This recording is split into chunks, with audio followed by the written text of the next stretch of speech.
आज मैं जिस ड्रग के बारे में आपसे बात करने जा रहा हूं, इस ड्रग से आप सभी लोग भली भांति परिचित हैं। आप सभी लोग इसका कभी न कभी यूज कर चुके होंगे।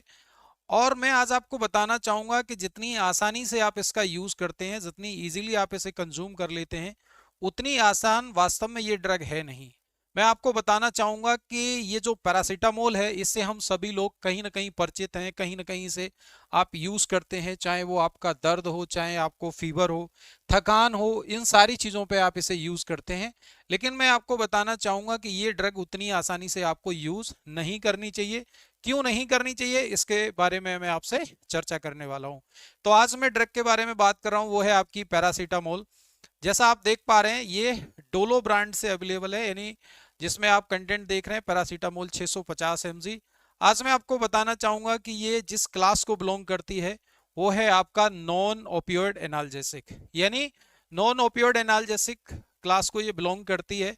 अगर बात करें इसके मैकेनिज्म ऑफ एक्शन की, तो मैकेनिज्म ऑफ एक्शन के बारे में हम जानते हैं कि ये आपके शरीर में प्रोस्टाग्लैंडिन की सिंथेसिस को रोकती है। और प्रोस्टाग्लैंडिन मेन कल्प्रिट है, आप जानते हैं, आपके शरीर में पेन कॉज करने के लिए, स्वेलिंग के लिए, शरीर का तापमान बढ़ाने के लिए, यानी फीवर के लिए ये जिम्मेदार होता है।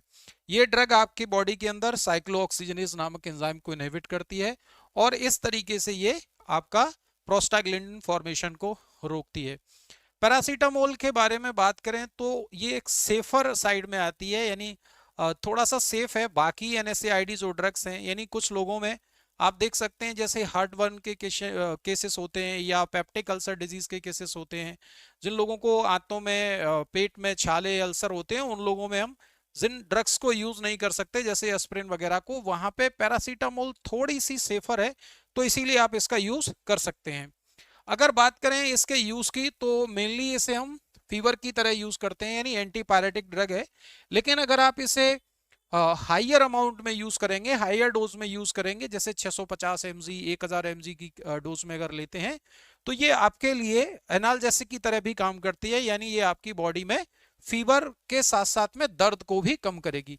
मेनली तो ये आपके फीवर को रिड्यूस करने की दवा है, जो अगर लेकिन हाइयर अमाउंट में लेंगे तो ये दर्द को भी कम कर सकती है या करती है। अगर अवेलेबिलिटी के बारे में बात करें, तो जनरली ये टैबलेट की फॉर्म में अवेलेबल है, सिरप की फॉर्म में अवेलेबल है, इंजेक्शन की फॉर्म में अवेलेबल है। यानी जो सिरप वगैरह आप देख सकते हैं, छोटे बच्चों के लिए जो सिरप अवेलेबल होते हैं पैरासीटामोल, उसमें सिरप फॉर्म में भी आता है। अगर बात करें इसकी डोज के बारे में, इसकी डोज क्या है, तो जनरली इसकी एडल्ट में 500 mg से लेकर के 1000 mg TDS per day use कर सकते हैं। यानी एक दिन में आप इसकी मैक्सिमम 3000 से 4000 mg रिकमेंडेड डोज है। लेकिन मैं बताना चाहूंगा कि इतनी जो डोज है, ये सीवियर केसेस में, या जब आपकी बॉडी का टेम्परेचर या फीवर बहुत ज्यादा बढ़ा हुआ है, उस दशा में इतनी हाई डोज में जाना चाहिए। वैसे आपको इसे मैक्सिमम 2000 mg तक यूज करना चाहिए।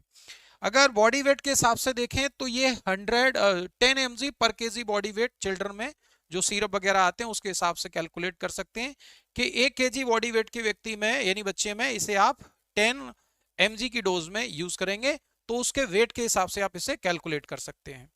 अगर बात करें इसके कुछ साइड इफेक्ट के बारे में, क्योंकि ऐसी कोई ड्रग है नहीं वास्तव में जिसका कोई साइड इफेक्ट ना हो, तो साइड इफेक्ट इसका क्या है, ये नोजिया करा सकती है, यानी आपका जी मिचला सकता है, आपको स्किन पर रैसेस हो सकते हैं, यानी दाने निकल सकते हैं, इसके यूज की वजह से पेट में जलन हो सकती है, यानी बर्निंग इन स्टमक हो सकता है, साथ में ये एलर्जिक रिएक्शंस भी शो कर सकती है। बात करें इसके कुछ कॉन्ट्राइंडिकेशन या प्रिकॉशन की, तो यहाँ आपको थोड़ा सावधान होने की जरूरत है कि जो पेशेंट लिवर प्रॉब्लम से सफर कर रहे हैं, किडनी से संबंधित उनको कोई रोग है, तो उन रोगियों में जनरली ये ड्रग आपको प्रिकॉशन के साथ में यूज करनी है, सोच विचार के यूज करनी है। अगर बात करें इसके नोट के बारे में, मैंने आपको यहाँ एक नोट दिया है, इसमें आप देख सकते हैं कि ये जो ड्रग है, यानी पैरासीटामोल जो ड्रग है, ये आपके अंदर जो एंटी कोगुलेंट एक्शन है, यानी जो आपके ब्लड को पतला करने के लिए जो दवाइयां यूज होती हैं, वारफेरिन वगैरह जो ड्रग्स यूज होती हैं, उसके एक्शन को ये बढ़ा देती है, यानी एंटी कोगुलेंट एक्शन को बढ़ा देती है।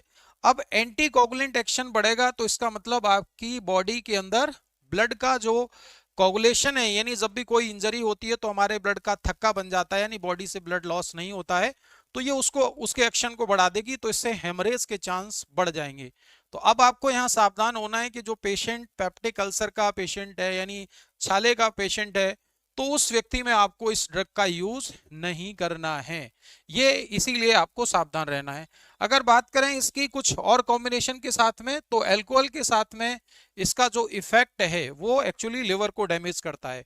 यानी अगर कोई व्यक्ति अल्कोहल कंज्यूम कर रहा है और पैरासीटामोल ले रहा है, तो उसके लिवर के डैमेज होने के चांस ज्यादा हो जाएंगे। और इसीलिए मैं आपको बताना चाह रहा था कि पैरासीटामोल को इतना सेफ मान लिया गया है। ऑल्दो दूसरी ड्रग की कंपैरिजन में ये सेफ है, लेकिन इतनी भी सेफ नहीं है कि आप इसे चलते फिरते कंज्यूम करना शुरू कर दें। तो ये पैरासीटामोल को लेकर के सारी जानकारी मैंने आपको दी। अब अगली बार जब भी आप पैरासीटामोल कंज्यूम करें तो सावधानी से करें, सोच कर करें और अपने डॉक्टर से कंसल्ट करके करें। Thank you all of you.